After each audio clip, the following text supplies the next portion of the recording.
Hi, I'm Dr. Suarchla, the Scientific Director at Ziva Fertility Centers.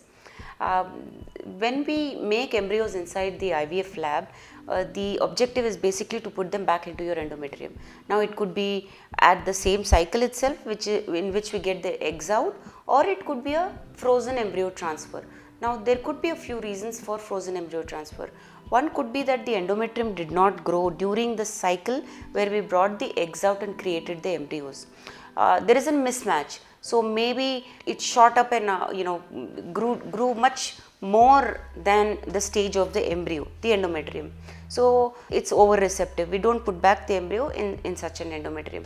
Or it could be a thin endometrium. A thin endometrium is indicative of the fact that there is not enough blood supply to it, and blood supply and oxygen is what we need for an embryo, for a good quality embryo to implant. So it's basically a crosstalk between the endometrium and the embryo.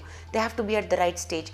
I cannot put back a day 2 embryo on a day 3 endometrium. They have to be on the right stage. They have to be talking the same language on the same day. So that's the intention.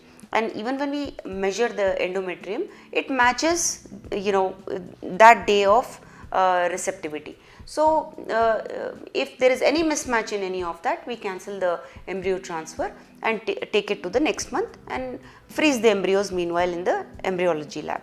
So you have to understand that the embryos that are frozen in the embryology lab are absolutely safe. They are frozen in time. You can come back anytime in the future and have them implanted into your have them back into your endometrium.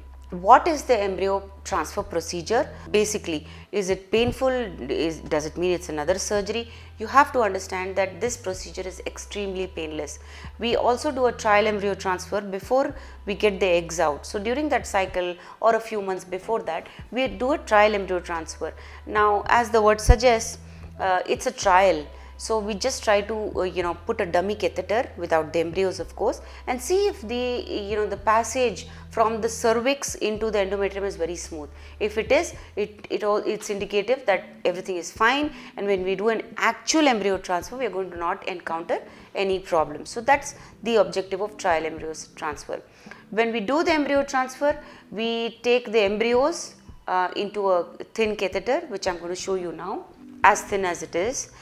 This is called an outer, and this is what is put into the cervix. So it waits at the cervix, and it's basically, as you can see, very thin, painless. It's not a metal. It goes into the cervix, the inner cervix, and it helps us guide the embryos into the endometrium, into the right part of the endometrium. Now this is the inner. While this is the metal, this does not go into your uterus at all. This is what goes into your uterus. As you can see, again, a very, very, very thin tube-like structure. Now this is what remains with us in the embryology lab. We load the embryos into this with a little bit of media, which is the solution, the feed for the embryo basically, and we once the name is announced and that's the patient that we want to take up, the gynecologist is ready with the outer inside the cervix. The embryologist loads this inner with embryos, comes into the operation theatre, threads the inner into the outer, it goes into the endometrium, and that's where we plunge the embryos at the right position. Now this position is already recorded from the trial embryo transfer, so it's very easy for us to put it at the right spot. Now you would wonder how we do it without seeing. No, it's not done without seeing. It's under ultrasonography. So while you do not need anesthesia for this, under ultrasonography is an essential part of this procedure, because we need to understand where we are putting the embryos.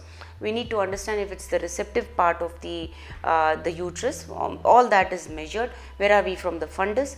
We don't want it too close to the fundus. We don't want to cause ectopic pregnancies, which are basically pregnancies other than the endometrium. It could be in the tubes, it could be outside the tube, it could be at the cervix. So we don't want all of those happening to you. A happy pregnancy is an endometrial uterine pregnancy. So that's where we want to put the embryos, and that's the intention. We just pull back both of these after the embryo transfer, check if the embryos have gone back, have been put properly, or have they come back with us catheters, and announce that the embryos are in. So it's as simple as that. You get up immediately, you walk out of the operation theatre, and you walk back home. Now this endometrium is not like a tube. It is not something that when you get up they will just fall down. They're not. It's like a sandwich. Once we put the embryos, it collapses, it closes. So there's no chance that the embryo will fall down. But we do recommend a little bit of rest. We don't want you to run around. We don't want you to eat out and contract an infection.